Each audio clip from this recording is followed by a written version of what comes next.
C'est-à-dire que si le Conseil constitutionnel déclare le candidat inéligible, et le RDPC a 3 jours pour le remplacer. Et du coup, voilà. Quelqu'un peut sortir de nulle part et puis il devient candidat et puis peut-être président. Non, c'est un schéma très propre. Les ça gars, peut être un schéma. Quand même, c'est le haut et là, niveau. si c'est un schéma, il faudra regarder d'un œil un peu particulier à Keremouna. Pourquoi? Est-ce qu'il n'est pas lui-même dans le schéma si c'est le schéma? Il sort d'où avec la Si schématiquement parlant, on avait des schématiseurs, il faut simplement voir ce qu'il aura après. Si c'est peut-être ministre des Affaires étrangères, on ne sait pas moi, ministre, premier ministre, il faut voir. Les élections, comme on l'a dit souvent, c'est la saison des mangues. Il ne faut pas qu'on se leurre. C'est la saison des mangues aussi. Alors qu'on pensait que c'était fini avec le contentieux électoral. Pas du tout. Et puis on vous annonce qu'il y a une audience qui est programmée pour vendredi. 2 affaires sont inscrites au rôle du jour. C'est un parti qui veut changer les couleurs de leur parti, qui conteste les autres couleurs choisies par d'autres partis politiques. On ne sait pas si l'orange du PCRN va passer par là, parce qu'on entend parler de l'offre orange. Je ne sais pas comment il est comme réagit chaque fois qu'il entend parler de l'offre orange. Dans tous les cas, on verra quels sont les partis politiques qui ont saisi le Conseil constitutionnel pour contester les couleurs de certains autres partis politiques. Et surtout cette affaire d'éligibilité de Paul Biaké contestée par Akeremouna, en citant les articles de droit qui parlent de personnes assistées, des absences prolongées du président de la République et autres. Que va dire le Conseil constitutionnel si Bia n'est pas éligible? Il va falloir au RDPC de remplacer, de trouver quelqu'un d'autre. Et du coup, il n'y aura pas un congrès entre-temps pour élire un autre président du RDPC. Donc, ce sera un candidat qui pourra être choisi, peut-être une réunion rapide du bureau politique, ainsi de suite. Ah, si c'est le schéma. Dans tous les cas, il vaut mieux, il faut vivre. Il faut être là. Il faut vivre pour voir. Il faut être là, il faut être là. Ce qui va se passer vendredi, il faut être témoin de cette histoire. Mon chef dit souvent qu'il faut nous nier, il faut vivre sur terre pour voir les choses. Combien de jours? Puisque voilà, déjà, ils ont fait ça fait 2 semaines. Toute la terre est déjà sur le petit gavionnage qu'ils ont eu à faire. Donc, d'ici janvier, tout ça va quitter. Donc, ça ne sert à rien. En tout cas, moi, je ne suis pas ingénieur, je ne sais pas de quoi on parle. Ça ne sert à rien. Je sais qu'il y a Yaoundé est en chantier et que la municipalité dit avoir eu des financements. Ça arrive en cette période qui peut être... comment? C'est les travaux, la campagne. Oui. Mais contentons-nous des travaux, non? Vraiment. Non, je dis qu'ils vont mal faire le travail. Disons merci. Parce qu'il faut faire le gré à gré. Disons alors merci à la campagne électorale. Pour avoir la campagne, pour battre la campagne. Disons alors merci à la campagne électorale. Puisqu'il y a 7 ans, ils ont fait venir les ordinateurs PB. Et ça n'a rien donné. Maintenant, ils trouvent un moyen rapide là de faire le gré à gré, de passer des marchés de 100 milliards. Je ne sais pas comment ils ont fait. Mais quand on est opposant, donc on s'oppose à tout. Non, ce n'est pas l'opposition. On s'oppose à tout. On fait la route, tu n'es pas content. Ce n'est pas l'opposition. C'est alors quoi? Le problème, c'est que nous, les vrais Camerounais... Non, donc nous, on est les faux Camerounais. Nous, on est contents que la route passe, on va circuler. Vraiment que ce soit Bia, Bello, ainsi de suite. Si nous ont fait la route, nous, on est contents. Vous voyez que vous êtes de ces citoyens que lorsque le maire va être réélu, il prend sa niveleuse. L'élection le concerne. Moi, la route me concerne. On ne se comprend pas. On ne se comprend pas. S'il fait la route, c'est mon problème. Je suis content. Oui. L'élection le concerne. Qu'il aille se battre pour avoir ses voix là-bas. Tout ce que je veux, c'est que je puisse sortir de chez moi. Je roule, j'arrive à destination. Est-ce qu'il m'a obligé de le voter? Parce qu'il a fait la route. Il a fait son travail. Okay. C'est son travail qu'il a fait. Lui, la ville Lobé, bonjour. Bonjour, Jean-Jacques Zé. Je salue cordialement tous les marcheurs républicains qui illuminent par leur présence ce plateau, ainsi que tous les autres marcheurs mobilisés. Merci de m'avoir convié. Merci d'être là. On est déjà avec Ernesto Yéné. On a commencé par évoquer justement ce recours introduit par Keremouna au Conseil constitutionnel qui appelle à l'inéligibilité, voilà j'y suis, du candidat Bia.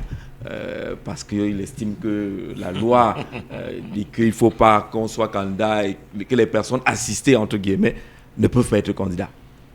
Oh, monsieur Zé, cette requête de constatation d'inéligibilité du candidat Bia, porté par le candidat Akere, n'est pas seulement un acte politico-juridique. Il s'agit d'un diagnostic tacite du mode de gouvernance qui prévaut dans notre pays. Et un pareil acte doit être analysé sous un double prisme. D'abord, le prisme de la forme. Je note ici qu'à l'heure où nous sommes en train de parler de coalition, de stratégie, de stratagème, pour trouver l'élu autour duquel vont se fédérer toutes les autres forces de l'opposition, Akere Mouna pose un acte personnel et isolé. Cela est un indicateur fort de ce que la probabilité d'une coalition reste chimérique et que le plus important pour chaque candidat est qu'ils se concentrent dans leur campagne et dans les techniques qui vont les porter au pinacle de l'État. Deuxième constatation dans cette lignée, dans cette veine, Akere Mouna est fondé. Il est fondé dans sa réclamation. Je le dis parce que il met en exergue 2 points. Le premier point porte sur l'incapacité physique et morale du tenant central du pouvoir. Bon, c'est un aspect assez délicat, n'ayant pas d'éléments probants pour le conforter dans cette insinuation. Je vais simplement m'attarder à ce que lui il a affirmé. En revanche, lorsqu'il parle de dépendance à personne ou à un groupe, c'est visible, c'est tangible et c'est connu de tous. Le fait est que, depuis un bon bout, le peuple camerounais n'a pas vu son président. Si ces sorties sont strictement sporadiques, parce qu'il faut rencontrer certaines personnalités triées sur le volet, on aurait voulu le voir davantage pimpant, véloce, dynamique, un peu plus en forme, tenir le discours d'un candidat qui sollicite à nouveau les suffrages de ses compatriotes. Il y a près de 6 ans qu'il n'y a pas eu un conseil de la magistrature dans ce pays. Conseil supérieur de la magistrature. Ce sont des promotions qui restent stagnantes. Il y a des ministres dont le bail est vingtenaire. Je fais référence ici au ministre de la Recherche scientifique. Je fais référence ici au ministre de l'Enseignement supérieur. Je fais référence ici au ministre du Commerce. Cette implantation durable de certains hommes à des postes ministériels crée la sclérose, altère le sens de l'initiative et finit par donner lieu à une routine. Toute chose contre-productive pour un État qui aspire à se développer. Il y a eu des ministres décédés. Malheureusement, on n'a pas trouvé utile de leur trouver des remplaçants. Il y a eu des ministres démissionnaires. On n'a non plus trouvé utile de procéder à un réajustement gouvernemental. On a donné en sus à d'autres qui avaient préalablement des portefeuilles la charge supplémentaire d'assurer l'intérim, donc la continuité dans ces différents ministères. Cela implique un surcroît de travail. Parce que vous ne pouvez doublement gérer la jeunesse et de l'éducation civique et le tourisme et les loisirs. Cela nécessite du temps. Or, le temps implique de la célérité dans le traitement des dossiers. Vous voyez donc cette, comment je peux dire, ce va-et-vient des documents entre tel département ministériel pour l'autre. Il faut qu'on transporte les parapheurs du ministère du Tourisme pour les amener. C'est qui remplace au ministère de la Jeunesse? Non, là-bas c'est l'agriculture. Imaginez-vous que le ministre de l'Agriculture, qui a déjà perdu son ministre délégué, parce qu'Anara Machine n'a pas été remplacé, c'est-à-dire qu'il doit supporter toute la charge. Il supporte d'abord cette charge. Il doit encore le tourisme et les loisirs. C'est quand même costaud. Non. Nous sommes là déjà dans l'ascenseur social est grippé. Et l'ascenseur social étant grippé, cela conforte les Camerounais dans l'idée que la société est fragmentée à 2 blocs. Le premier bloc qui peut être libellé comme les détenteurs de la République. Parce que lorsqu'on essaie de prendre cette image d'un gibier qui est dépecé, on pourrait dire, sans se tromper, que l'Assemblée nationale a été confiée à un compatriote ressortissant de l'extrême nord le Sénat confiait à un compatriote sortissant de l'Ouest la présidence, ainsi de suite. Ces générations de jeunes qui sont donc diplômés, qui sont allés à l'école, qu'ils veulent voir leur carrière s'améliorer, à quel sein vont-ils se vouer? Donc, sous ce prisme, la réclamation du candidat Akéré est fondée. Elle vient mettre l'index sur l'aptitude même du président de la République à continuer à assumer ses charges. D'accord. Alors, NSO Yéné, est-ce que vous avez le même regard relativement à cette requête, même si on a interrogé ce qu'on pourrait appeler le schéma, mais dans le fond de cette requête-là, est-ce qu'elle tient? Oui, elle tient. Elle tient parce que les silences et les absences présidentielles sont devenus légion. Et le peuple qui a élu quelqu'un pour faire ce travail-là est en droit et même en devoir de se poser cette question-là, Jean-Jacques. Il ne faut pas qu'on s'y méprenne. Mais les silences du président font l'objet des thèses. Les gens sont devenus docteurs ou professeurs parce qu'ils ont élaboré les silences présidentiels. Ce sont les gens qui sont hantés par le décret. Vous savez que le décret, c'est 3 fonctions. Il y a ceux qui attendent le décret, ceux qui ont peur du décret, ceux qui invoquent même le décret. C'est normal. Au Cameroun, en ce moment, il y a, je crois, 9 postes vacants. Oui. Tu n'en as cité que 2. Est-ce qu'il y a un proviseur laissé l'éclat en ce moment? Non, je crois que le poste est vacant là-bas. Le ministre délégué auprès du Minicom, il n'y en a pas. Il n'y a pas. Le ministre délégué auprès du Minex, c'est parti avec Mendoza. Il n'y en a pas. Le ministre des Mines, il n'y en a pas. Le ministre de l'Emploi, il n'y en a pas. Le ministre du Tourisme, il n'y en a pas. Donc, comprenez l'agitation de quelques... Le DG, l'agent de promotion et d'investissement, il n'y en a pas. Il n'y en a pas. C'est un intérimaire qui est là-bas. Oui. C'est normal que les bouffons de la cour, en ce moment, s'agitent et s'excitent. Donc, nous sommes en droit de dire qu'Akéré Mouna est dans son bon droit. Quand un pays est déjà passé en mode sous-traitance, quelqu'un est élu en 2018, et la même année, il donne une signature permanente à quelqu'un d'être président pendant 7 ans. Et il vient à la fin nous dit que non, il nous garantit ici, tout ça, il est là, tout ça, non, ça a à nous servir, tout son engagement à nous servir. Papa, on ne te voit pas. Tu n'es même au courant de rien. Sa détermination à vous servir reste intacte. Voilà, on n'a pas vu cette détermination-là. Moi, je crois à sa détermination. Nous sortons d'une séquence assez honteuse pour un pays où il y a un enlèvement de Camerounais. On relâche certaines personnes, d'autres sont retenus. Et c'est un blogueur qui, en 24 collecte les 5 millions pour au moins sauver la vie des enfants auprès des ravisseurs. Aucun communiqué de celui qui a dit qu'il a une détermination de servir. Aucun communiqué, même un tweet.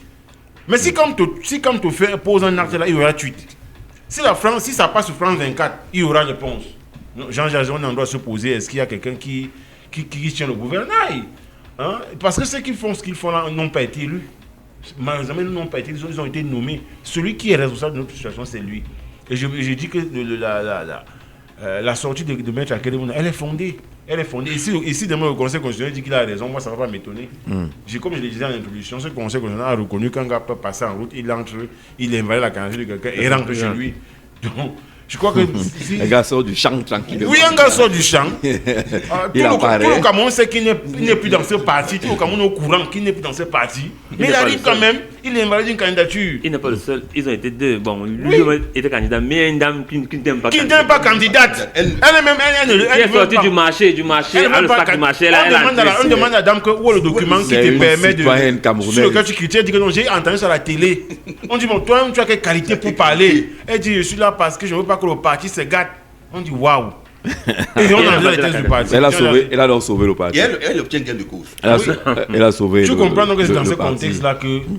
Dans tous les cas, on va suivre l'affaire. On n'en débattra pas dans le fond. On suivra la suite que le Conseil constitutionnel donnera à cette requête, à ce recours, qui, au-delà des mots utilisés par Akéré Mouna dans son recours, trouve quand même un sens au niveau de l'opinion. On se rend bien compte que les Camerounais sont tous animés par la volonté de voir le président. On ne l'a pas vu au Conseil électoral d'Elections Cameroun, on ne l'a pas vu au Conseil constitutionnel. On souhaiterait quand même le voir pour qu'il rassure les uns et les autres. C'est un peu de cela qu'il s'agit finalement au regard des réactions des Camerounais. Jean-Jacques Zé, les Camerounais ont élu en 2018 une photo. Non, un président. C'était le président Biya qui a fait un meeting à Garoua. On ne laissera pas passer cela. Vraiment, il faut... c'est le président de la République, le président Paul Biya qui a été élu en 2018. Ce n'était pas une photo. Et il a voté, on l'a vu en train d'aller voter. Soyons clairs là-dessus. Le Cameroun a 10 régions, Jean-José. Non. Ce n'est pas parce qu'il y a 10 régions qu'il aura dans 10 villages ou dans tous les villages. On l'a vu. Si vous avez estimé qu'il a mal fait, il fallait voter quelqu'un d'autre. Voilà, son choix était celui-là, d'apparaître une seule fois. S'il ne vous suffisait pas, construisez votre campagne électorale sur cela. Mais il a fait un choix et il a été élu sur ce choix-là. Voilà. Je n'ai pas dit que le chef de l'État... Donc ce n'était pas une photo. Je n'ai pas dit que le chef de l'État est une photo. Non, vous avez... J'ai dit les Camerounais ont voté une image, chef de l'État. Non, ils ont voté le chef de l'État, le président Biya, qui a voté lui-même. Je vous le concède, Jean-José. Oui, merci. Pendant ces 7 ans, le chef de l'État a fait des apparitions sporadiques. Mais profitez-en pour battre campagne. Je ne suis pas en campagne, sauf si vous m'invitez ça en tant que Vous êtes militant. déjà en train de battre campagne. Non. Vous êtes en train de battre campagne. Laissez-moi faire ce que je fais. J'analyse ce que je vois. Analysez. D'abord. Parce que c'est pas ma carte de militant. Vous l'avez déjà. Vous ne pouvez pas vous en débarrasser. On va s'en sortir. On va s'en sortir. Laissez-moi analyser. Pardon, en tant que militant, il se pose des questions des militants. Non. Pourquoi les militants n'aiment pas dire Si qu'ils vous sont voulez militants? un militant du PCRN, Jean-José, vous savez comment faire pour un militant du PCRN. Vous n'êtes plus militant. Je n'ai pas dit communicant, j'ai dit militant. Et vous êtes militant ou pas? En pleine pré-campagne, déjà, il y a déjà une équipe qui a été du comité de pilotage de la campagne présidentielle qui est sur pied. Je parle aux militants. Donc, du coup, il y a militant. là-bas une sous-commission à la communication. Oui. Et c'est elle qui dit qui vont parler au Alors, nom on du retient parti. que Georges Abia est militant, mais n'a pas été mandaté pour parler au nom du parti. Voilà. D'accord. Là, maintenant, Et c'est ça, je l'analyste qui parle. Voilà. Ça va être compliqué. Non, Enfin, c'est ça va être pas compliqué. Jean-José. Oui, allons-y. C'est vous qui voulez qu'on complique l'affaire. Il y a... Le chef d'État a fait des sorties sporadiques. On l'a vu en France, on l'a vu à quelques sommets, on l'a vu aux États-Unis chercher où il était. Ça fait beaucoup alors. C'est deux. J'ai dit en France, aux États-Unis. C'est deux sorties. C'est beaucoup, non? Aux États-Unis, il cherchait où il était. Il cherchait comment? On a vu la vidéo circuler. Non, il cherchait comment? Où il demande à son directeur cabinet s'il y a les gens importants dans la salle. Bien sûr, on se renseigne. On se renseigne. Attendez, je suis Si où? vous arrivez dans une salle où il y a les gens assis, pourquoi est-ce que vous ne renseignez pas? Ça veut dire que le type du protocole ne lui a pas dit avant qui était dans la salle et qui n'était pas là. Donc c'est une faute. Il faut savoir distribuer les fautes aux gens. Je suis où? Est-ce qu'il y a Comment les il a gens laissé importants? C'est une entrer faute le- protocolaire. C'est une faute protocolaire. je suis où? Comment il a Est-ce qu'il y laissé a le les président gens- entrer dans une salle sans lui dire au préalable qui était dans cette salle-là, sans identifier les gens qui sont là. Moi, quand j'entre dans une salle, même petit président du comité de développement de mon village, je me renseigne d'abord. Là, j'ajuste peut-être mon discours. Ce gars a fait une faute. Il a laissé le président et celui qui a ouvert le micro. Do you understand? Voilà, celui qui a ouvert, Voilà. celui qui a ouvert le micro Voilà. en ce moment-là a également fait une On a faute. quand même le chef d'État fait un brillant discours. Là, je crois que c'était la commémoration de la Deuxième Guerre mondiale. Il fait les brillants discours. Quand je dis ce qui est bon maintenant, vous venez encore. On avait fait un brillant discours. On a vu le chef d'État être sous la pluie. On s'est demandé, bon, peut-être c'était juste l'occasion, il est arrivé, il s'est mis à pleuvoir et protocole d'État oblige, il fallait se tremper. Ça, c'est une très bonne chose. Mais après, au Cameroun, on s'est demandé où était le chef d'État au Cameroun. Quand on inaugurait les barrages hydroélectriques de Memville et consorts, les gens sont allés faire des missions avancées, on a fait des choses. Le chef d'État était où? Il Il sortait. n'est pas parti parce qu'il savait que c'était mal fait. C'est comme ça qu'un président réagit. Mais un président, quand c'est mal fait, arrive sur le terrain, Non. constate. Et quand il Quand vous serez constate, président, allez constater sur le terrain. Et On quand dira il que vous- constate. On vous demandez que comment vous avez fait pour venir constater seulement et sur le quand il terrain. constate, Oui. il prend des actes forts. Parce que lorsque le chantier démarre, il y a un cahier de charges qu'il faut respecter. Lorsqu'il n'est plus respecté, à 3 mois du début, on comprend que ce chantier va aller à la dérive. Ou on enlève le marché, ou on fait les avenants, on fait ce qu'on va faire pour que le chantier aille plus vite et qu'on ait la solution. Maintenant, je dis, en 7 ans, les Camerounais ont écouté la voix de leur chef de l'État dans leur pays, dans leur pays, 14 fois. Dans leur propre pays, 14 fois. En 7 ans. Même en 43 ans, hein, ça a été au même rythme. Hein. Le président s'exprime 2 fois. C'est un mauvais rythme, Jean-Jacques. Mais vous l'avez accepté. Qui? C'est maintenant que vous Qui? vous fatiguez Non. de On n'a cela. pas accepté. Il n'a pas changé. Non, on n'a pas accepté. Il n'a pas changé. C'est pour ça qu'on dit qu'il Depuis faut qu'il- 82, C'est pour ça qu'on dit qu'il faut qu'il il rentre. prend la parole officiellement 2 fois. Pourquoi vous voulez qu'il ajoute une 3e fois? En tout cas, c'est pour même ça 3 qu'on dit fois. qu'il rentre. Voilà. Anjazé, On a vu le chef de l'État ces dernières années être représenté à plusieurs reprises lors des sommets internationaux et d'ailleurs même au Japon actuellement, c'est Joseph John Goutey qui est. Vous allez me dire que comme il ne peut pas la campagne présidentielle, c'est normal. Ça vraiment, je vous le conseille. Il ne peut pas la campagne présidentielle, il a les dossiers à gérer, c'est un peu lourd. Il peut faire déléguer le Premier ministre là-bas. Merlin de BMAC te salue. Il dit que je sens que l'affaire de militant / analyste de BAC va finir au Conseil constitutionnel. Bonjour Merlin, merci de nous écouter depuis BMAC. Je rappelle que la ligne est ouverte au 6 91 94 38 29, au 6 93 62 38 28, au 6 75 14 90 16. Si on marche sur la capitale qui va interroger dans le fond, on a dit que c'était la suite de l'affaire qu'on a commencé hier, la coalition des partis politiques de l'opposition. Peut-on encore croire à une coalition rendue à ce moment? Voilà. Pour chuter, pour prendre la parole, par rapport à la requête de Maître Akeremouna, vous savez, quand j'ai vu cela, je me suis dit, évidemment, le pays est debout. Parce que vous savez, lorsqu'on a longtemps été fils du pouvoir, parce que les deux sont les enfants du pouvoir, les deux protagonistes, Akeremouna et M. Paul Biya, sont les fils du pouvoir. On ne peut pas le nier sur ce plateau. C'est Akere qui est fils du pouvoir. Biya, c'est le pouvoir. Voilà.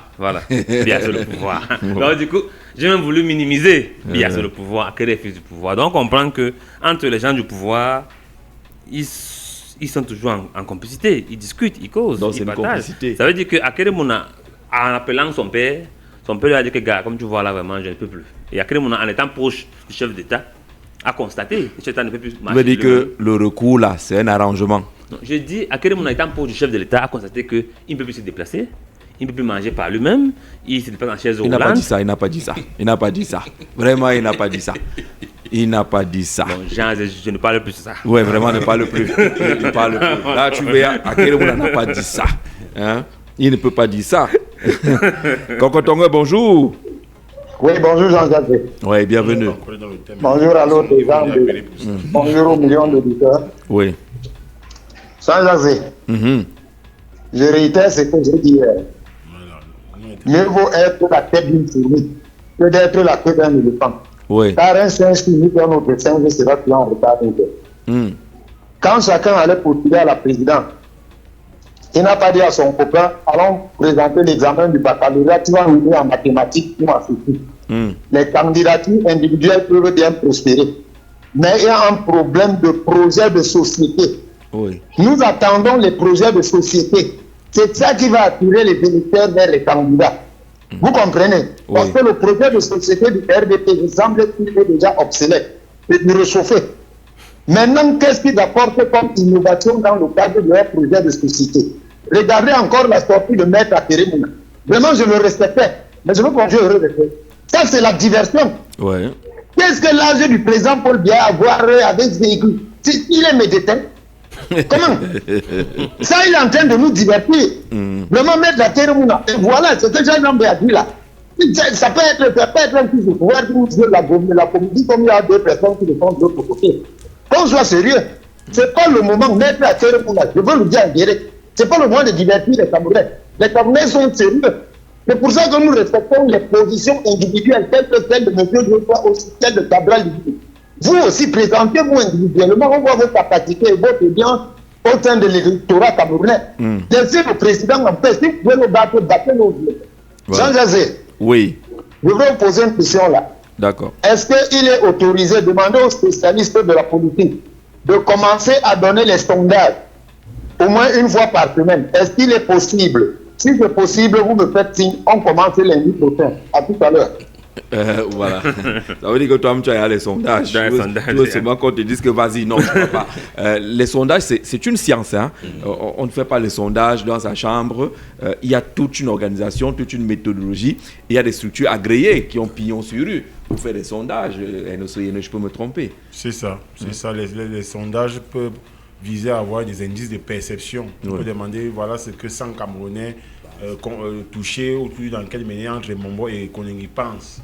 On leur a posé la question A, question B, question C. Il doit avoir les sources, les chiffres et tout. Ça doit être vérifié. Et il y a des instituts ailleurs dans les pays sérieux qui sont chargés de faire ce truc-là. On vous dit que l'indice IFOP, pour l'indice pro quelque chose, a donné tel chiffre. Vous pouvez aller vérifier sur les sites l'échantillon qu'ils ont pris et autres. C'est une science.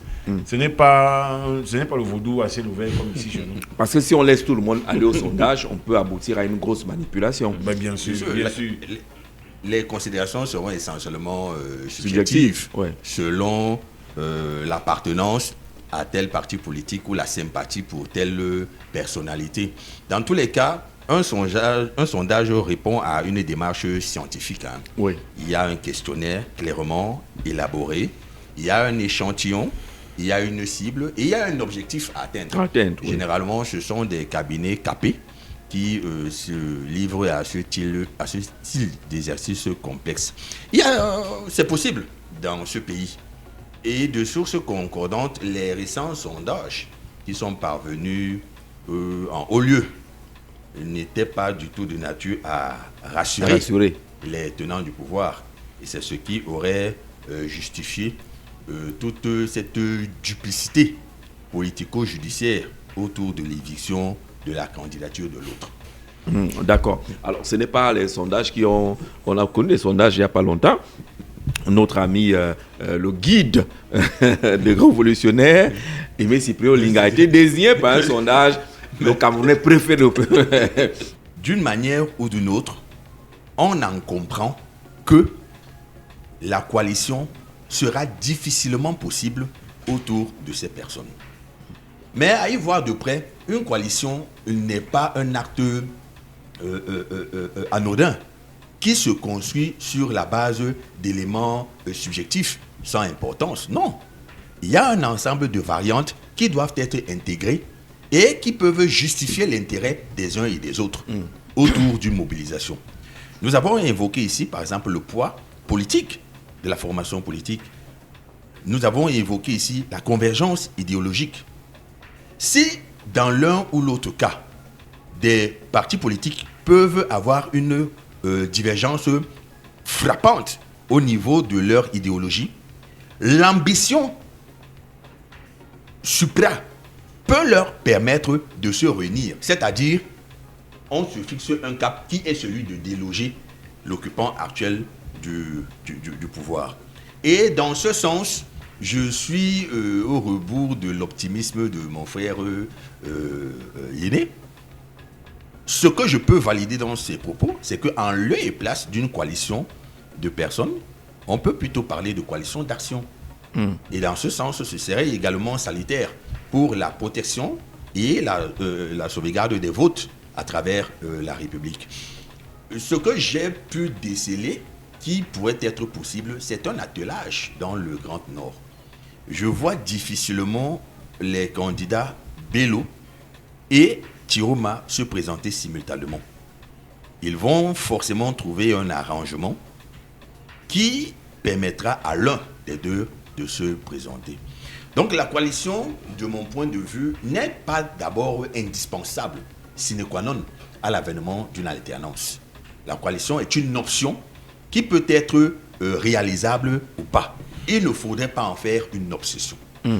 Alors, bonjour en studio, bonjour à vous. Félicitations à l'intervenant sur le plateau pour sa brillante démonstration, Jean-Pierre Babayak. Je crois qu'il s'appelle Ernesto Yéné. Voilà, il s'agit bien de Ernesto Yéné qui fait une belle démonstration sur la coalition.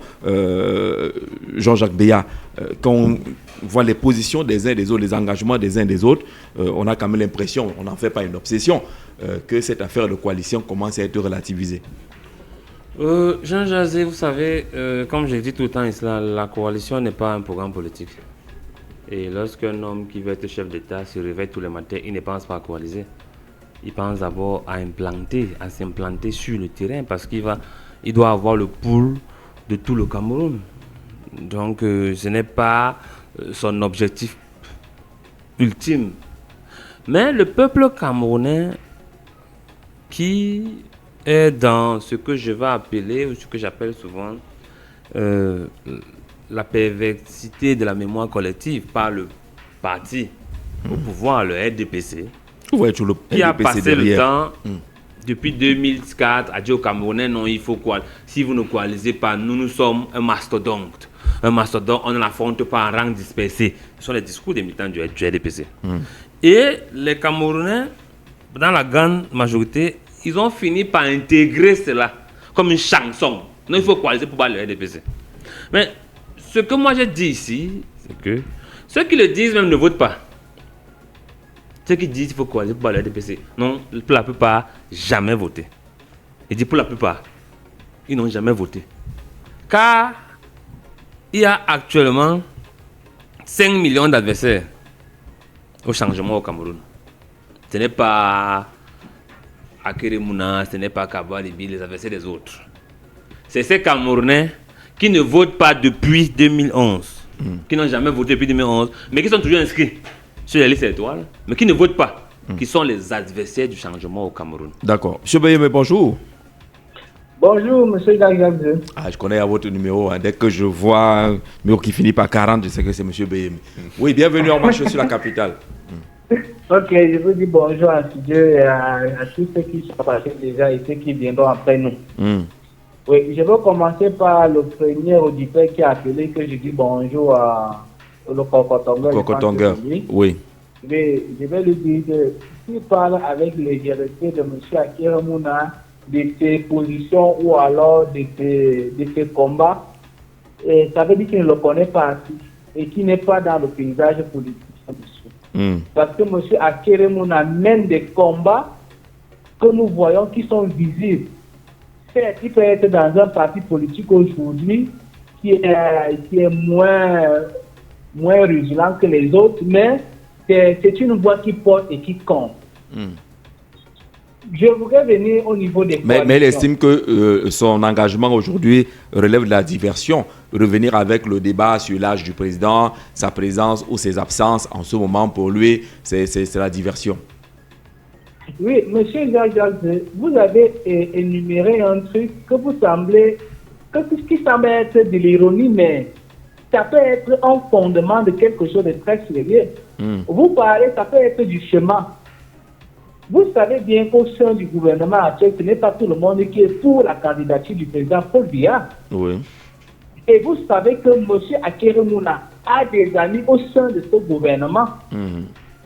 Et il peut être un palier ou alors une main noire qui peut agir au nom de ceux qui sont dans l'ombre. Il ne faut pas que nous nous perdons ça de vue. Et vous avez essayé de lever ça avec l'invité qui est sur le plateau.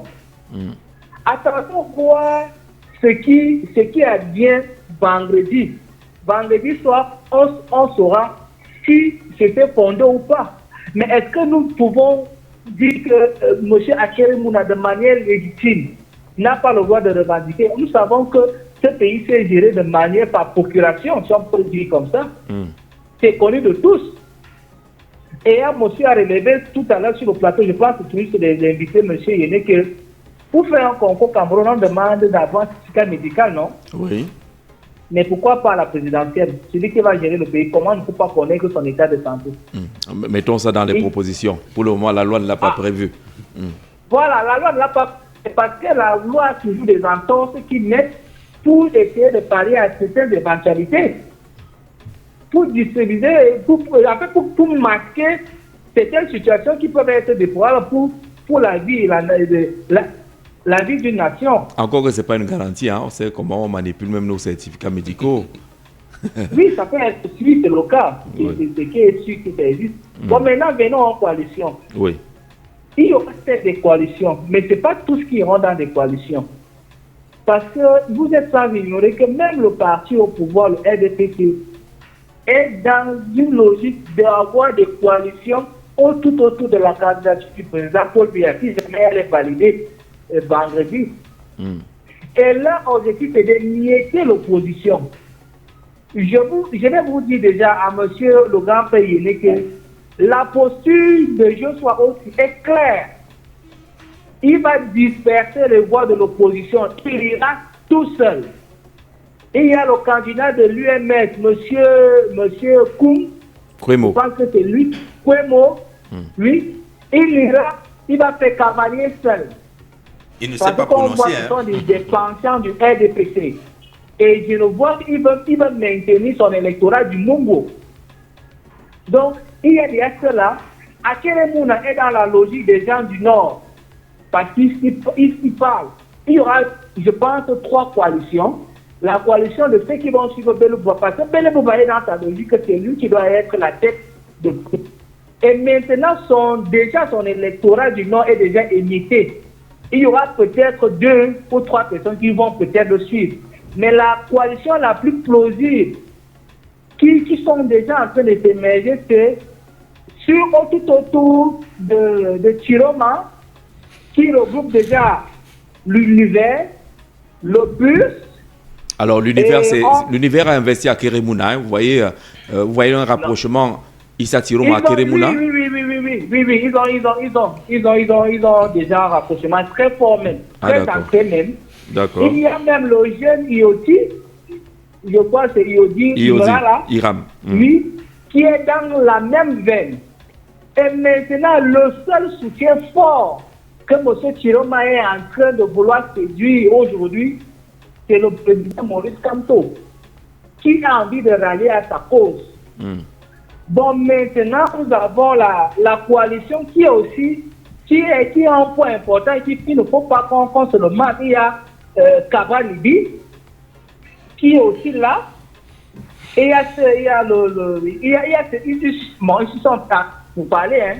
Il y aura aussi une autre coalition derrière le candidat Cabral Libi. Voilà les standards. Mais il y en a déjà 3 ou 4 qui ne vont pas aller dans la mouvance de la coalition parce qu'ils vont vouloir émietter l'électorat de l'opposition. Donc, parce que Joshua aussi joue le jeu de l'émiettement de l'opposition. Justement, il vous a dit clairement, est-ce que quand vous voyez l'heure actuelle, le SDF, le patron du SDF, c'est le sud-ouest et le nord-ouest. Aujourd'hui, est-ce que le nord-ouest peut avoir 300 000 votants si nous parlons de manière vraie et plausible?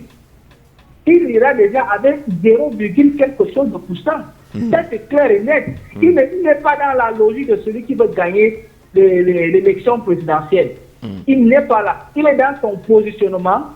Et quand vous voyez la position de M. Kobe, est-ce que vous l'entendez même? Mais il est là. Il est là. Il vient de manière sporadique dans certaines réunions, mais il ne vient pas avec, je peux dire, un seul cœur. Il est là pour diviser. Et ce sont des pions du régime en place. Plein de candidats qui sont là à l'heure actuelle. Il y a beaucoup de pions de régime en place. Donc, attendons voir à la fin de cette semaine-ci, parce que ce contentieux va faire ralentir le processus au fait de l'impression des bulletins de vote. Donc, ça veut dire que ceux qui pourront être candidats ou alors ceux qui seront alliés derrière ces candidats, on le saura au plus tard lundi. D'accord. Merci, M. Béhémé. Merci pour tous les scoops, hein, les possibles coalitions, les possibles combinaisons qui sont ainsi données. Mais il nous dit également qu'il y en a qui ne sont même pas dans cette logique-là de coalition. Et Jean-Jacques Béa a été en train de nous démontrer que la coalition n'est pas une panacée. On prend un marché d'abord au téléphone. Allô, bonjour. Bonjour, Jean-Jacques. Bienvenue. Merci, bonjour à vous, bonjour à votre panel, bonjour aux nombreux auditeurs de Capital F. Oui, monsieur. Ça, c'est Patrice Lavoisier. Lavoisier. Le Baham de la capitale. On t'écoute, mon frère. Oh. Mais ce que vous avez posé sur ce matin est assez important. Parce que lorsqu'on de coalition, la coalition nous amène au changement. Je veux dire quoi? Je veux dire que c'est là qui veut le changement parce qu'il souffre, parce qu'il a les problèmes. Et lorsque je regarde les 11 candidats plus le 12e qui est en place, ce n'est pas des personnes qui sont prêtes à faire une quelconque coalition ou quoi que ce soit. C'est des personnes qui ont leur ego et je ne vois pas qui fera coalition avec qui que ce soit. C'est des gens qui sont là simplement pour diviser l'opposition et ouvrir un boulevard au RDPC. Je m'explique un peu. Quand je prends le cas de Bello, président Bello et Sachi, c'est des personnes qui ont démissionné, qui se sont retirés de la coalition avec le RDPC à cause du peuple. C'est le peuple qui les a forcés. Le peuple qui a demandé que si vous continuez avec les gens au pouvoir, là, nous ne serons plus avec vous. On fera des votes tensions. Bon, on va vous oublier. Et alors, bon, vous pensez que ces personnes-là, de l'Etiropa, n'ont plus le président en place dans leur cœur. Il y a de nous dire qu'ils ne sont plus avec le président. Il n'y a rien de nous dire cela. Bon, ils sont arrivés Oui. Alors, qu'est-ce qu'on a comme souci avec la liaison Lavoisier? Oui, allons-y. J'espère que ça s'est amélioré. Alors, on a des sérieux problèmes sur la coalition, avec la connexion avec Lavoisier, le Braham de la capitale, qui a déjà planté le décor en indiquant qu'il y en a là-dedans qui jouent le jeu du régime, qui ne sont même pas opposants parce qu'ils le voulaient, et le sont par contrainte. Jean-Jacques Biya va essayer de chuter. Oui, vous savez, la politique est un jeu. La politique est un jeu, comme on l'aime le dire. C'est un jeu où chacun pousse son pion. Vous savez, lorsque vous êtes un grand joueur de Songo et un grand joueur d'échecs, vous comprenez rapidement la politique. Parce qu'il ne faut jamais montrer son jeu à son adversaire. Ça veut dire quoi? Ça veut dire que lorsqu'on est dans un postulat, même si derrière on y travaille, on reste sur son postulat. Parce que c'est aussi ça, le jeu de diversion. Parce que vous connaissez un peu bon, je rejoins les propos des membres du RDPC, la force du mastodonte dont est le RDPC. Donc si, à moins 50 jours, il a l'idée d'une quelconque stratégie, il va tout faire pour infiltrer la stratégie. On a vu ça en 2000, on a vu ça dans les élections présidentielles précédentes, où ils ont infiltré ces coalitions qui pourtant étaient des coalitions solides pour renverser le président Paul Biya. Voilà. Donc chacun est sur sa position, et je dis à ceux qui vont dans les télévisions, fustiger les autres candidats, travaillez d'abord en interne et parlez de votre programme politique. Laissez les hommes politiques, des candidats qui bientôt, je le souhaite, vont se retrouver et au bon moment vont chercher une pirouette. Et pourquoi même enlever sa candidature, Jean Jazé? Si on a suffisamment travaillé et qu'on est sûr qu'à moins 20 jours, donc à moins 15 jours du début de la campagne, on est sûr qu'on peut surveiller le vote, qu'on peut battre campagne à l'unisson au même moment dans les 10 régions, pourquoi enlever la candidature? Quand on sait que bon, nos 30 millions, c'est forcément 30 fois 11, 330 millions. Si on a le pouvoir, 330 millions, c'est du pain béni. Donc je crois que les hommes politiques sont actuellement sur leur lancée dans la stratégie. Mais on ne le sent pas. Ouais. Les déclarations des hommes politiques aujourd'hui, moi j'ai fait l'expérience d'un plateau hier où les uns n'étaient pas tendres envers les autres. Coco-Tongueur. Tu as 12, tu as encore... Oui, non, Jazé. Oui. Oui, j'aimerais rassurer à mon cher frère, M. Béyémé. Oui. Ah là là, les gens des pharmacs, si vraiment. Le réseau des pharmacs est un peu compliqué. Est-ce que la pharmac à moi, Boumniébel? Il y en a 11 là. Oui, il y a 11. Mais dans ces 11 là, il y a quand même 3 ou 4 qui sont considérés comme un peu. Mais il y a 11. Non. Que les 11 là. Et que quand les 3 ou 4 là ne s'entendent pas, ça commence à être un problème. Que les 11 là se frappent d'abord. C'est ça le problème. Il faut voir le plus fort sur le terrain. Vous êtes encore sur le plus fort sur le terrain? Oui, il faut se cogner. Il faut se cogner dur. Il faut se cogner dur, Jean. Avec un parti politique dit de l'autre que vraiment votre candidat est comme un véhicule qui ne peut plus avancer. Il n'y a pas de problème. Que vous êtes en troisième. Joshua aussi arrivé en troisième. Son véhicule n'avance plus. C'est un candidat qui dit ça d'un autre candidat. Non, c'est pas un candidat. Ce n'est pas un candidat qui dit c'est le porte-parole d'un candidat. Ce sont les militants des candidats. Non, vraiment, c'est un ce sont les pro-candidats un mandataire. Si les pro-candidats se battent, alors vous voulez avoir quel genre de coalition? Parce que la bataille est rude, hein? Sur les réseaux sociaux, sur les plateaux, le PCN, le SDF, le PUS ne se font pas de cadeaux. L'univers est oui, c'est important. À l'origine, lorsqu'un citoyen camerounais décide de se porter comme candidat à l'élection présidentielle, c'est parce qu'il a su élaborer un projet et une vision politique. L'idée de la coalition est, entre guillemets, un accident ou un accessoire sur le cheminement vers... Donc, n'y accordons pas une hantise. Et de plus, pourquoi est-ce que nous sommes focalisés sur la coalition? Pourquoi? C'est simplement parce qu'il y a une lourde suspicion que nous portons sur les 11 candidats qui sont en lice. Pourquoi est-ce qu'on ne voit pas en Cabral Libi l'homme fort qui pourrait déloger l'adversaire commun? Pourquoi on ne voit pas en Tiroma, en Bello, des hommes dotés de cette capacité à renverser l'homme lion? Pourquoi l'idée de la coalition est-elle tout le temps ruminée? Pourquoi?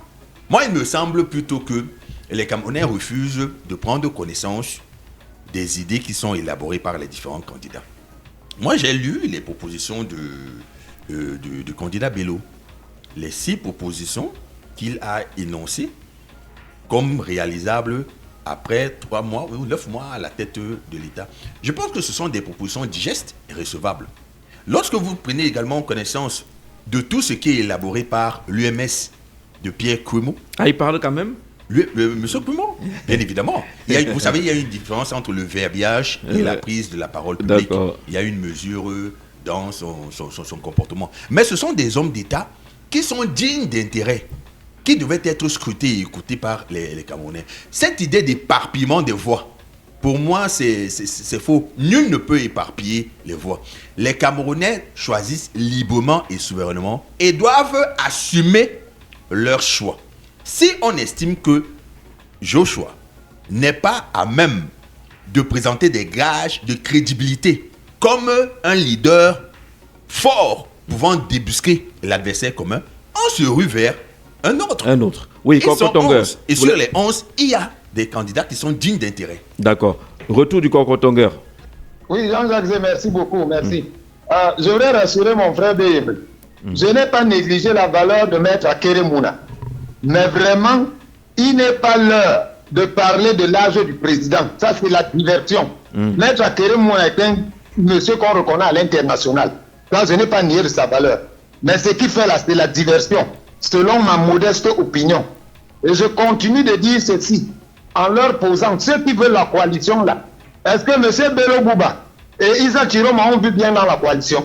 Vous croyez que la coalition est bonne? Allez leur demander si c'est la coalition. C'est un jeu de dupes. Si la coalition était bonne, M. Isaac Chiroma, ils sont des exemples illustrants, ne se serait jamais de soulager du RDPC. Dans la coalition, il y a toujours un frappeur. Permettez-moi l'expression. Et pour les gens sages, comme les Cabral, les deux fois aussi, ils ont peur d'être frappés. Ah, d'accord. Écoutez les propos de ministres démissionnaires. Tout ça penchait vers la frappe. Donc, ils auraient été frappés. Donc, la coalition n'est pas la panacée. Bonne émission à demain. Merci, Coco-Tongueur. Dans cette affaire de coalition, il y a la frappe. Chacun a peur d'être frappé. C'est ça, non, NSTU? Non, moi, je crois qu'il ne faut pas aussi mettre ça en noir comme ça. On va caricaturer. Quand ça se passe au Sénégal, tout le monde est content. Tout le monde dit... Voilà, Macky Sall au début même était dans une coalition. On l'a même mis hors de cette coalition. Mais à la fin, la coalition est venue le soutenir. C'est Macky Sall. Et cette même coalition l'a viré quelques années après. On a Diomaye Faye qui était dans son coin. Il a eu besoin qu'une coalition l'oppose. Je ne sais pas pourquoi on trouve que c'est possible et ici on trouve que c'est impossible. Peut-être qu'il y a les indicateurs, les indices. Non, j'ai dit... Mais vous voulez réagir encore? Sur 11 candidats, s'il y a 2 qui disent qu'ils font cavalier seul et qu'il y a 2 du Nord qui essaient de discuter, et qu'il y a certains qui oui, monsieur Beye, mais patientez 15 secondes. Qui ne se sont pas encore prononcés. Soyez patients, c'est ce que je suis en train de dire. Ils vont se prononcer quand? C'est ça la question du Camerounais. Ils ont encore du temps. Et aussi, on a avancé par le RDPC à visage découvert. Quand même, celui qu'on a en face n'est pas un blanc. C'est des cache-cache. Des mastodontes. Ceux qui ne se prononcent pas ont un vécu. Et un vécu certain même. Donc, ils savent qui ils ont en face. Comme par exemple, que Louis David évoquait, n'était pas candidat en 2018. Vous pensez qu'il est venu en 2025 juste pour blaguer? Alors, M. Boyeme. Oui. Donc il y a autant d'éléments. Allô? Oui, monsieur Jean-Jacques, je suis là. Oui, on vous écoute maintenant. Ok, je ne vais plus répondre à mon grand frère, je l'ai écouté. Ce n'est pas de débat, sinon on aura beaucoup passé de dire. D'accord. Mais je l'ai compris. Moi, je vais revenir avec monsieur David Lobé. Oui, aujourd'hui, si nous parlons de coalition, c'est parce que le RDPC est un parti très fort et très bien implanté. Une seule personne ne peut pas aujourd'hui se garder, dire qu'il peut battre le RDPC avec cette machine-là. C'est impossible. Et d'abord, il faut d'abord des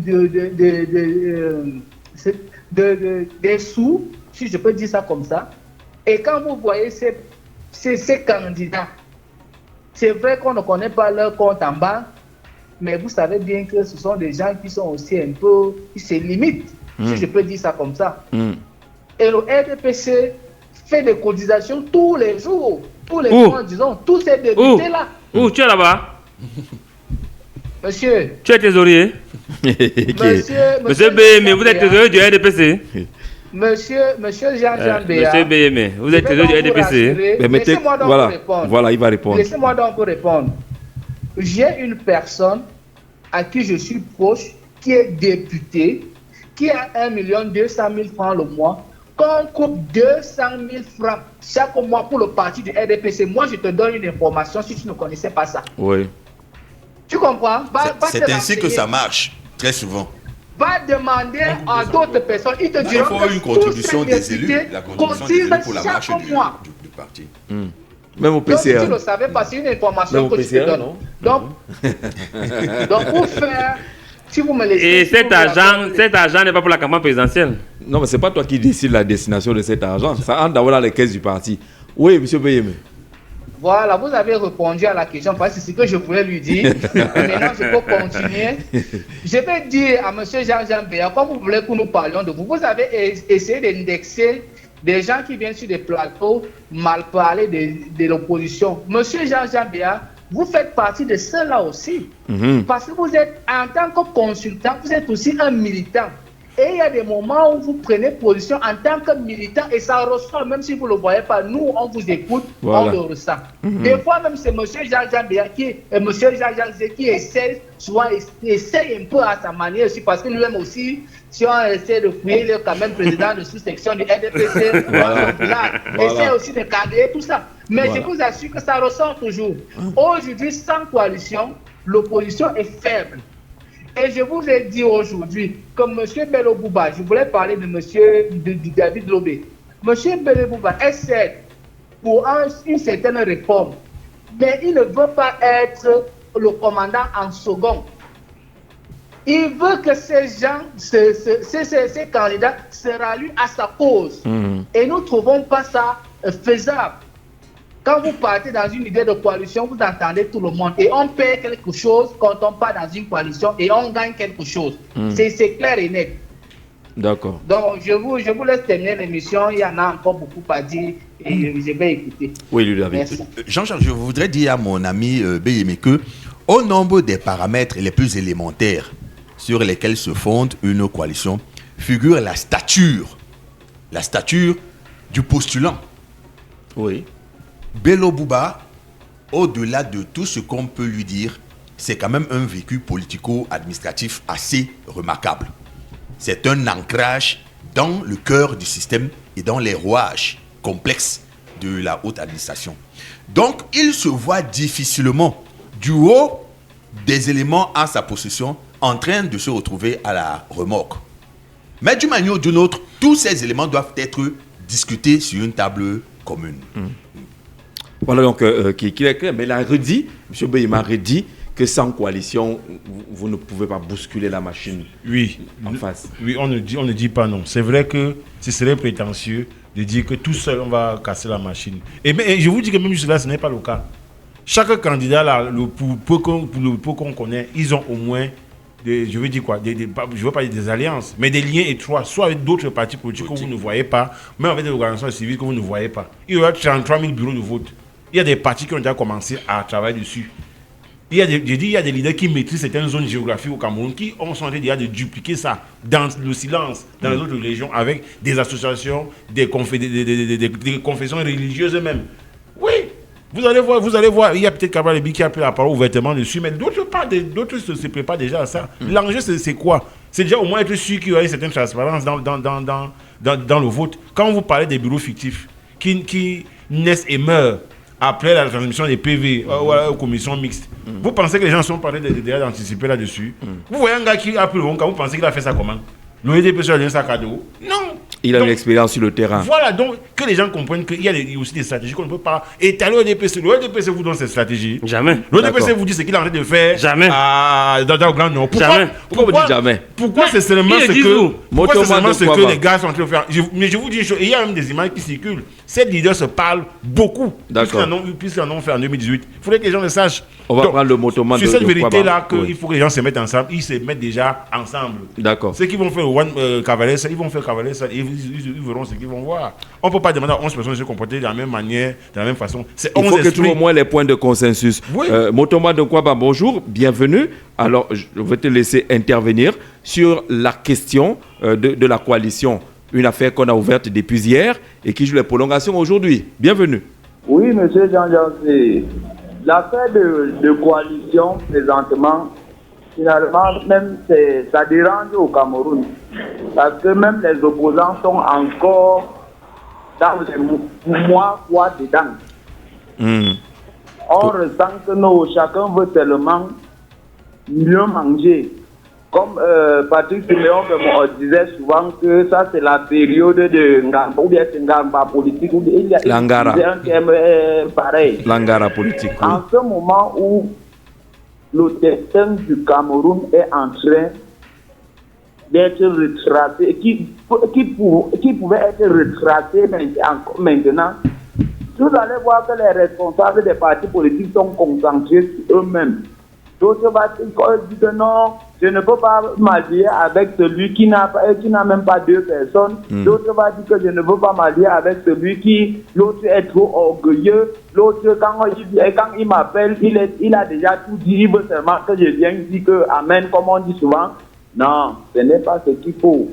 Donc maintenant, c'est que si les opposants veulent le changement au Cameroun, qu'ils acceptent eux-mêmes les compromis pour pouvoir battre M. Paul Biya qui est assis et qui est déjà assis avec un système qu'il a bien élaboré de telle sorte que si ce n'est pas seulement la population qui est réveillée, pas que c'est la population qui va porter les bâtons, non, on ne veut pas les bâtons au Cameroun, qui est réveillée, qui est conscient, qui va se lever pour aller, pour dire que non, cette fois-ci, nous partons dans les urnes pour sanctionner ce que nous avons vécu pendant de nombreuses années.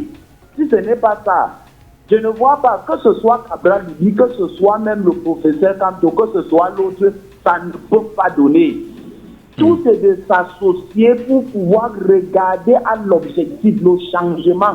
Chacun arrêter les petits grégaires que non, je suis là, ça ne doit nous servir à rien pour le changement présentement. C'est seulement nous unir qui peut faire quelque chose présentement pour le Cameroun. Et je voulais aussi enchérir avec ce que M. B me venait de dire. Je devais dire ça hier concernant M. Jean-Jean Béa. Monsieur Jean-Jean Béa, s'il te plaît, tu es un grand frère. Quand tu es consultant, consulte, joue le rôle de consultant, pas le rôle du membre du PCRN. Vous savez, si l'émission, on marche sur la capitale depuis presque 2 ans maintenant. Oui. Et il a fallu longtemps pour que je puisse connaître que non, M. Francis Bonga était du PCRN, parce que je ne savais pas qu'il était du PCRN. Parce que quand il s'agissait du débat, il était objectif, il prenait la position du consultant exactement. Merci, M. Jean-Jean. D'accord, merci beaucoup, Motoman de Nkwaban. Tu peux reprendre ta moto maintenant pour poursuivre le travail sur la coalition. Jean Béas, ça va? Non, ça va. Vous savez, il est difficile lors de l'élection présidentielle de garder sa posture. D'accord. Même comme je le fais. Bats-toi. Mais les gens vont... Non, je ne bats pas. Les gens vont toujours... Parce que c'est ça le Cameroun. Et c'est ça le problème que les gens ne veulent pas voir parmi les 11. C'est qu'ils ont une suspicion sur chaque candidat. Que non, Joshua aussi est questeur. Il est questeur, donc vraiment, en tant que questeur, il mange. Le fond, mais il n'est pas questeur, on ne l'a pas nommé. Non, je parle pour l'équipe. Il est d'abord député avant d'être questeur. Oui, d'accord. Monsieur Kwemo, vraiment, il a été ancien, tout ça. Maintenant, il est député, suspicion. Kabwa Libi, était cadre à l'université de Torah. J'ai vu le titre d'un journal. Il y a toujours des suspicions. J'ai vu le titre d'un journal. On ne casse pas le plat après avoir mangé. Voilà. Il y en a qui veulent casser le plat après avoir mangé. Il veut peut-être Et changer les de plat images simplement des aussi. ministres Chiroma et Bello étaient plaquables. Voilà. Qu'ils ont fini de manger, maintenant ils veulent casser le plat. C'est dans pour que les autres ne cette mangent pas. suspicion-là. Et le problème que moi, Jabéa, j'ai avec ces États-Unis, j'ai comme 70 ans, c'est que à l'aube de la digitalisation, à l'aube de la vitesse numérique, à l'aube des années-lumière où nous sommes actuellement, nous avons besoin des hommes capables de comprendre et de vivre dans leur temps. Parce que les enjeux aujourd'hui ne sont plus les enjeux de construire ou bien de fabriquer une voiture à vitesse. Donc on doit éliminer. Ou bien manuel. Aujourd'hui, on pense comment construire, comment fabriquer une voiture Yango sans chauffeur. C'est-à-dire qu'on démarre, ça roule.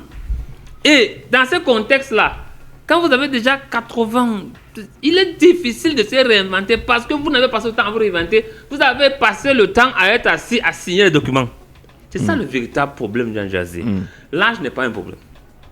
Parce que on voit des hommes qui ont cet âge-là être dans l'actualité parce que peut-être dans leur fonction qu'ils occupent, tout le temps, il y a innovation. Et eux aussi s'innovent et se recyclent au fur et à mesure. Maintenant, il y a 11 candidats, c'est 11 personnalités différentes. On ne peut pas demander à Mme Toymano d'être comme Joshua Oshie. C'est impossible. Mais vous vous écartez à les gens. Hein.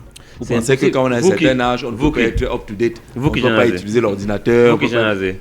Tu viens de le dire. Je le dis, nous les vrais Camerounais pensons que nous avons besoin Qui a élu celui-ci de la vieille garde. Parole des vrais Camerounais. de la vieille garde Oui. qui vont nous servir de ce qu'on appelle, pas de boussole, vont nous servir de mât. Ça veut dire que c'est sur eux qu'on s'appuie pour se projeter. Ça fait quoi? Ça fait que lorsqu'on s'égare, ils vont nous dire, mes enfants, ce que vous voyez là, voilà où ça va aboutir. Laissez le côté là. Donc, qui ne se Allez- présente pas comme candidat, qu'il soit en retrait, qu'il soit les conseillers. Et je vous ai dit actuellement, Et là, si on compte, Aucun vous éliminez parti donc, vous éliminez d'opposition, Bia, vous éliminez Bello Kouba, vous éliminez Issa Chiroma, vous éliminez Pierre ils sont Kouemo. importants. Aucun parti d'opposition aujourd'hui ne va vous dévoiler, M. Jean Jazé, leur secret interne. Laissez-les travailler. Laissez-les faire la guerre qu'ils font là. Est-ce qu'il Le faut ça moment pour venu, eux? Il faut convaincre. ils ne font pas ça pour vous. Il faut convaincre les 3 millions Ce d'abstention. n'est pas vous qui avez Il donné faut- les 30 millions à ce candidat d'aller s'inscrire. C'est quoi Pour la ils plupart. sont là pour 30 Pour la millions. plupart. Non, écoutez. Et qui gagnent leur argent écoutez, s'ils ne veulent pas écoutez. convaincre l'électorat. Je sais que vous et l'argent, vous n'aimez pas entendre l'argent. le problème, c'est quoi? C'est que Jean Jazé, ils sont allés pour être candidats. Ils ont été retenus. Aujourd'hui, on regarde le travail qu'ils vont faire. On regarde le projet qu'ils vont proposer On aux regarde où Camerounais. les sous-marins. Monsieur Kabalibi a encore fait une vidéo hier. Elle est en circulation sur la faute électorale. Je dis, ils travaillent. Ils sont nombreux à travailler. Ils aiment travailler. Ils travaillent. Mais maintenant, laissez-les faire le show.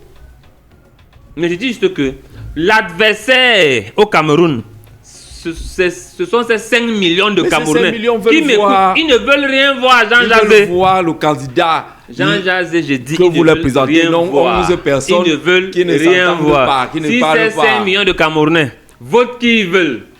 Vous allez voir le chiffre changer. D'accord. Je dis qu'ils aillent voter qui ils veulent. Vous allez voir le chiffre changer. Est-ce qu'ils votent qu'ils veulent? Qui ils veulent. Parmi les 12. Et vous comptez gagner Vous avec allez ça? voir donc quand ils vont aller au niveau de l'urne, ils vont choisir un candidat. Ils Et vont le candidat- choisir parmi les 11. Et le candidat qu'ils vont choisir va gagner. Parce que ça va faire 5 millions de plus que le RDPC. Le Divisé développement- par 11. Le Non, développement comment on fait de ça? Jean-Jacques Béat est recevable en ceci que, en son temps, un prélat nous a dit clairement que même si c'est le diable, on choisit d'abord. On va voir Mais- après. mais- Et on mais va voir présentez après. donc. Cela Mais veut maintenant, dire vous avez c'est 11 d'abord diables. une invite. Maintenant, vous C'est avez d'abord une invite à une obligation de vote Oui. de chaque citoyen. Oui. Deuxièmement, que chaque citoyen fasse son choix selon ses convictions. Sur les 11. Si on Oui. estime que Oui. Joshua est le fauteur de trouble numéro 1 de toute réalisation d'une coalition, on met Joshua de côté. Qui met donc de côté? Celui qui va voter, non? Mais Joshua a ses soutiens. Qui ne tiennent pas le même langage. David est celui qui est. Joshua pense que le problème, c'est peut-être Akere. Tant mieux. Il pense que le problème, c'est peut-être Cabral Libye. Pas d'abstention et pas de vote RDPC. C'est tout. Qui a dit pas de vote RDPC? Comment ça? Les Camerounais de souche. Quels Camerounais de souche? Les autres sont des souches. Nous, pas vous laisser. Ouais, non, les Camerounais. Ils pensent que les autres ne sont pas des souches. D'accord. Vous avez donc 11 candidats face au candidat Biya. Non, il y a 12 candidats. Et Biya contre lui-même. Non, il y a 12 candidats à l'élection présidentielle. C'est donc ça le discours qu'il faut enlever à la tête des Camerounais. Il y a 12 personnes qui veulent le siège présidentiel. Il n'y a pas une personne qui est contre l'autre. Par Paul Biya, non? Il y a donc 11 contre 1. C'est aussi ça l'impuissance à prise que le RDPC a passé le temps à dire aux gens. Il y a 12 candidats. Pour un siège présidentiel, il n'y a pas 11 contre un candidat. Ils sont 12 candidats au starting block. On dit à vos marques, prêts, partez. Le siège est occupé par quelqu'un pour le moment. Moi, je souhaite qu'on essaie de revoir notre. Alors, on prend quelqu'un au téléphone, peut-être. Oui, allô? Oui. Comment on dit contre? C'est pas comme si. Non. Allô? Bonjour, oui. Bonjour, monsieur Kamdem. Ce n'est pas Kamdem, c'est Youssouf. Allons-y, Youssouf. Est-ce que vous pouvez couper le volume de votre haut-parleur ou vous éloigner du récepteur? Vous m'entendez? Oui, allons-y, oui.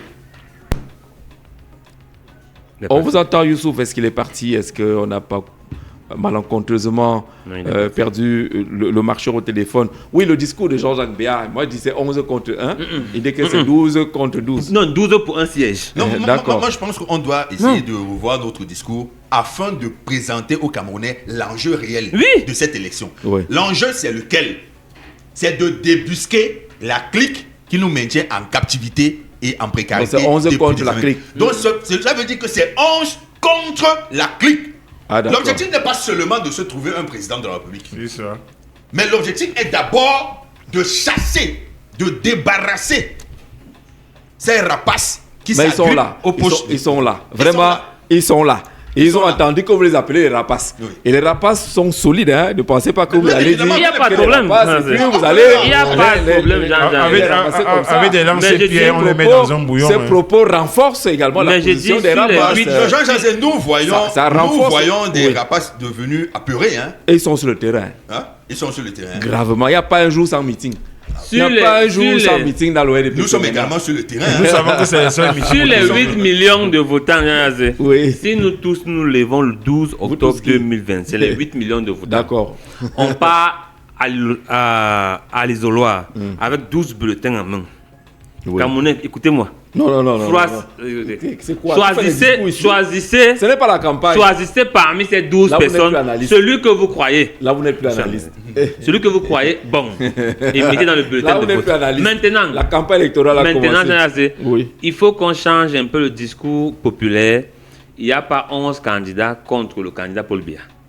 Et alors quoi? Ils sont 12 candidats à l'élection présidentielle. D'accord. Maintenant, les Camerounais doivent mettre dans leur cerveau qu'il faut dégager le système en place. Du coup, ça fait donc quoi? C'est que quand tu pars voter, on ne te donne pas un bulletin à gauche, 11 à droite.